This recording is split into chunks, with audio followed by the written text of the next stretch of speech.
안녕하세요. 책데이트 시간입니다. 오늘 소개해 드릴 책은 그냥 좋으니까 좋아라는 책입니다. 조유미 지음 위섬 하우스에서 나온 책입니다. 이 책은 지금 이 순간의 행복과 인생의 소중함을 일깨워주는 책입니다. 몸과 마음이 지친 사람들에게 따스한 글을 통해 용기와 위로를 전해주며 잘 살고 있다고 마음을 다독여 주는데요. 몇 편 소개해 드리겠습니다. 행운을 가질 만큼 노력한 사람, 건너 건너 아는 사람이 하던 일이 잘 되어서 대박을 쳤다는 소식을 들은 날이었다. 축하하는 마음이 30%, 부러워하는 마음이 70%였다. 무엇보다 정말 솔직하게 의아했다. 그렇게까지 잘 된 건 아니었던 것 같은데 잘 나간다니 운이 좋았구나 싶었다. 한 달 뒤 다른 모임에서 그 사람의 이야기가 또 나왔다. 그런데 처음 들었던 이야기와는 조금 다른 분위기였다. 그 사람이 그 한 번의 대박을 치기까지 8번을 말아먹었고 진짜 마지막이라는 심정으로 공을 들였는데 드디어 대박이 났다는 것이었다. 몇 년 동안 단 한 번의 휴가도 가지 않은 채 대한민국 방방곡곡을 돌아다녔고 죽어라 애쓴 결과물이 이번의 성공이었다. 그 이야기를 듣고 나니까 부러웠던 마음이 싹 사라졌다. 남들은 한 번의 실패에도 크게 좌절하는데 8번의 실패를 겪었을 그 사람의 마음을 짐작할 수 있어서였다. 마냥 부러워했던 내가 부끄러웠다. 누군가에게 부러운 마음이 든다면 그 사람이 겪어온 과정을 헤아리려 해보자. 그 사람이 짊어졌을 무게를 안다면 쉽게 부러워하지 못한다. 행운도 따라줬겠지만 분명히 행운을 가질 만큼 노력한 사람일 것이다. 부러워 말고 축하해주자. 우리 모두 각자의 힘듦을 안고 노력하며 사니까.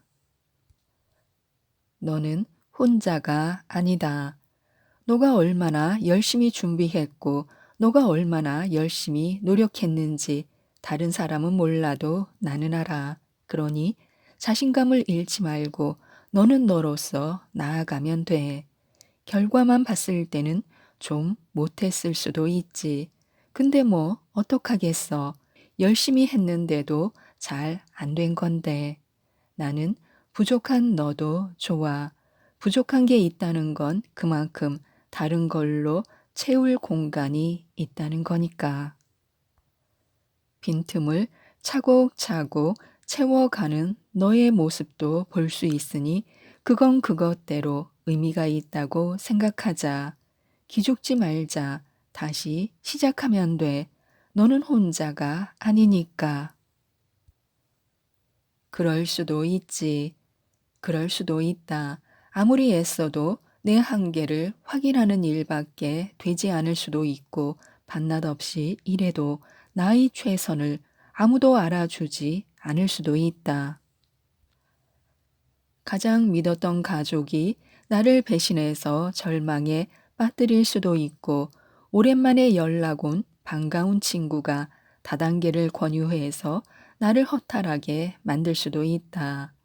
통장 잔고가 얼마 남지 않아서 자존심이 바닥을 칠 수도 있고 갖고 있던 것을 다 버리고 단칸방으로 들어가야 할 수도 있다. 인생은 예측할 수 없으니까.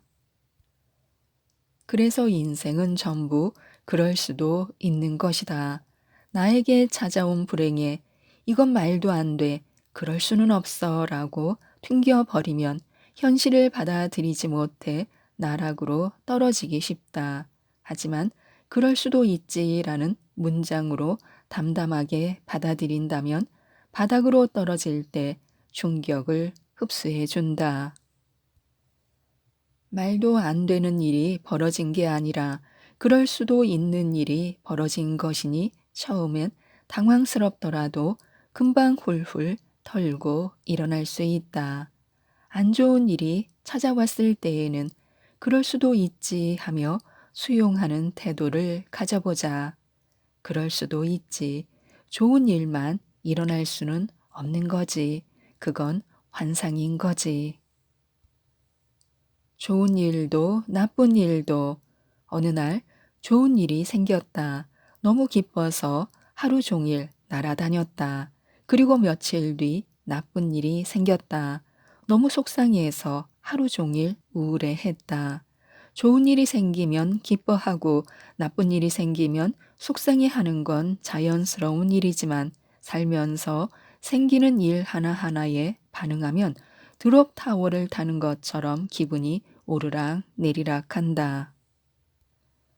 평생 좋은 일만 있으면 좋겠지만 그럴 수 없는 게 인생이다. 좋을 때 날아다니고 나쁠 때 곤두박질 치면 좋은 일이 다가와도 나중에 나쁜 일로 곤두박질 칠까봐 좋은 일이 생기는 것마저 두려워진다. 오늘은 이렇게 좋지만 나중에 나쁜 일이 생기면 훨씬 우울해지겠지. 이 행복도 금방 부서지겠지. 그러면 즐거운 상황도 즐기지 못하게 된다. 좋은 일이든 나쁜 일이든 오늘만 놓고 보자면 엄청 큰 사건이지만 인생 전체를 놓고 보면 아주 작은 일이다. 좋은 일도 나쁜 일도 다 지나간다. 그렇게 흘러가는 게 인생이니까. 흘러가는 걸 붙잡고 있는 건 오직 내 기억뿐이다. 좋은 일도 나쁜 일도 적당히 지나가도록 내버려 두자. 계속 떠올리면 흘러가지 않는 법이다. 언제나 지금이 가장 예쁠 나이. 업무를 끝내고 집에 가는데 교복을 입은 학생들이 우르르 모여 수다를 떨고 있었다. 그 모습을 보니 마냥 이유 없이 예쁘다는 생각이 들었다. 그러자 나 자신이 되게 늙은 것처럼 느껴졌다. 나는 다시 돌아가지 못할 시간을 저 학생들이 살고 있는 것 같아서 부럽기도 했다. 나는 이미 돌이킬 수 없는 강을 건너버렸다는 생각에 우울해졌다. 무엇 하나 새로울 것 없는 이미 다 정해져 버린 삶을 살아야 한다고 느껴 무기력해지기도 했다. 그런데 내가 저 학생들의 나이였을 때는 빨리 어른이 되고 싶다. 회사 들어가서 돈 벌고 싶다며 어른들을 부러워했었다. 빨리 시간이 흘러서 무언가가 정해진 인생을 살고 싶어 했다. 이렇게 놓고 보니 참 묘했다. 학생은 어른을 부러워하고 어른은 학생을 부러워하고 서로의 시간을 부러워하니 말이다. 학생 때는 빨리 성인이 되고 싶어 하고 성인이 되고 나니 교복을 입고 싶어 한다. 대학에 들어가니 얼른 취업하려 하고 취업을 하니 다시 학생 때로 돌아가길 원한다. 나이가 차니 결혼을 바라고 결혼을 하니 혼자 있는 걸 더 편해한다.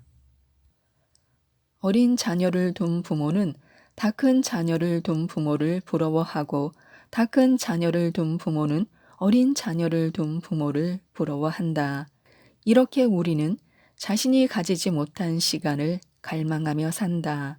그러니 가장 예쁠 나이라는 건 따로 정해져 있지 않은 것이다.